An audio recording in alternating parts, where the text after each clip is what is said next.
আজকে আমরা সবাই মিলে যাচ্ছি আমার ভাসুরের মেয়ের জন্মদিনের অনুষ্ঠানে। তো এটা ছিল রবিবারের ভিডিওটা যেহেতু একটু বড় হয়েছে তাই আমার এডিট করতে অনেকটাই দেরি হয়ে গেল। তো সকাল সকাল সবাই মিলে রেডি হয়ে বেরিয়ে পড়েছি ভাসুরের বাড়ি যাওয়ার উদ্দেশ্যে। এখন আপনাদের অনেকেরই মনে হতে পারে যে ঠাকুর মশাই তো একা, তাহলে আমার ভাসুর কোথা থেকে আসলো। তো আমরা যাচ্ছি আমার পিসেমা শাশুড়ির বাড়ি বাবলারি। তো আমরা যেহেতু অনেক সকাল সকালই বাড়ি থেকে বেরিয়েছি তাই চা খাওয়ারও সময় পাইনি, তাই স্টেশনে আসা মাত্রই সবাই মিলে চা খেয়ে নিলাম।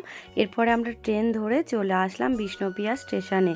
আমরা এখান থেকে যাচ্ছিলাম মা, আমি আর আমার ভাসুর আর যা আর আমার ননি আর উপু। ট্রেনে দেখা হলো রাজেশ্বরীর সাথে, ও যাচ্ছিল। আর আজকে আমরা যেখানে যাচ্ছি সেটা হচ্ছে রাজেশ্বরীর মামার বাড়ি। তো দেখতে দেখতে আমরা বিষ্ণুপ্রিয়া স্টেশনে নেমে পড়েছি আর এখান থেকেই টোটো করে আমরা যাব বাবলারি। বাবলারিতেই হচ্ছে আমার ভাসুরের বাড়ি বা পিসেমা শাশুড়ির বাড়ি। তো আমরা কিন্তু টোটো পেয়েও গিয়েছি আর দুটো টোটো করতে হয়েছে কারণ আমরা অনেক কয়জন ছিলাম। আর রাস্তায় একটা দোকানে দাঁড়িয়ে আমি যে পুচকুটার জন্মদিন তার জন্য নিলাম একটা ক্যাডবেরি সেলিব্রেশন। যেহেতু ছোট বাচ্চা তাই ক্যাডবেরি দেখলে বেশ খুশি হবে, তার জন্যই নিলাম। আর এই যে এই পুচকুটারই আজকে জন্মদিন, ওর 5 বছরের জন্মদিন হচ্ছে আজকে। ও যখন 3 মাসের তখন ওকে আমি দেখতে এসেছিলাম আর এই 5 বছরের জন্মদিনে আসলাম। ওর কিন্তু খুব পাকা পাকা কথা, আর আসা মাত্রই ওর জন্য যে গিফটগুলো নিয়ে এসেছিলাম সেটা ওকে দিয়ে দিলাম। তারপরে রূপুকে দিল ওর জন্মদিনের কেক। তো রূপু সেটাই বসে বসে খাচ্ছিল আর আমার যা সবার জন্য চা করেছিল তাই আমরা সবাই মিলে বসে চা খেলাম।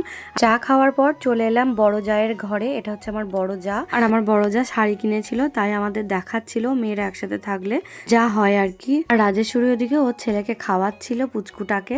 তারপরে আমার জায়ের বাড়িটা একটু ঘুরে দেখছিলাম, যদিও আমি এর আগেও এসেছি। তো এই যে এটা হচ্ছে আমার যা, যাদের বাড়িতে আজকে আমি এসেছি। এত কাজের মাঝেও কিন্তু আমাদের অনেক সময় দিয়েছে। তো এরপর আমরা জল খাবারও খেয়ে নিয়েছিলাম সবাই মিলে। তারপরে পিসাশুড়িদের সাথে আর যাদের সাথে বসে অনেকক্ষণ গল্প করলাম। এরপরে বার্থডে গার্লের আশীর্বাদেরও সময় হয়ে গিয়েছে।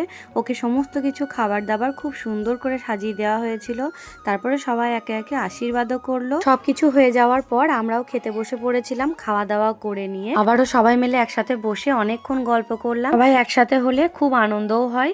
আর আমার পিসিমা শাশুড়িরা সবাই আমার ভিডিও দেখে, তাই আমি যতবারই ভিডিও করছি ওরা কিন্তু হাই করছে। তো যাই হোক, এরপরে আমরা বিকেলের দিকে বেরিয়ে পড়লাম বাড়ি যাওয়ার উদ্দেশ্যে। তবে আমরা এখনই বাড়ি যাচ্ছি না, এখন আমরা যাচ্ছি আমার আরেক পিসিমা শাশুড়ির বাড়ি। বাবলারি থেকে ভান্ডারটিকুড়ি আমার পিসিমা শাশুড়ির বাড়ি এমন কিছু দূরে নয়, তাই আমরা খুব তাড়াতাড়ি পৌঁছে গিয়েছি। আর এখানে রূপু করছিল খুব দুষ্টুমি, কোথায় যেন একটা গোলাপ পেয়েছে সেটাই নিয়ে এসে আমার কানে দিচ্ছে।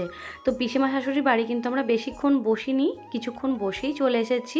আর আমার পিসিমা শাশুড়ির বাড়ি থেকে ওই ভান্ডারটিকুড়ি স্টেশন কিন্তু 2 মিনিটও নয়, ওই 1 মিনিট মতো লাগে। মানে ওদের বাড়ি থেকেই ট্রেন দেখা যায়। স্টেশন বেশি দূরে না হলেও আমরা কিন্তু ট্রেন মিস করে ফেলেছি গল্প করতে গিয়ে। ট্রেনটা মিস করার পর আমরা 1.5-2 ঘন্টা বসে থাকার পর আবার ট্রেন পেয়েছি।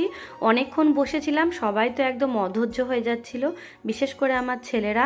যেহেতু ও জেঠু ছিল তাই খুব একটা অসুবিধা হয়নি। তো ট্রেনে ওঠার পরে আমরা সবাই একটু চা খেয়ে নিলাম আর তারপরে একটু পাঁপড়ও খেয়েছিলাম। আর উপু এদিকে ও জেঠুর সঙ্গে করছে প্রচন্ড দুষ্টুমি। আর দেখতে দেখতে আমরা ডাইহাং স্টেশনে নেমেও পড়েছি। এখন অনেকটাই রাত হয়ে গেছে আর এরপরে বাড়ি এসে ফ্রেশ হয়ে নিয়েছি। এতক্ষণে যেন একটু শান্তি লাগছে। তো আজকের ভিডিওটা এই পর্যন্তই। ভিডিওটা কেমন লাগলো অবশ্যই জানাবেন। টাটা।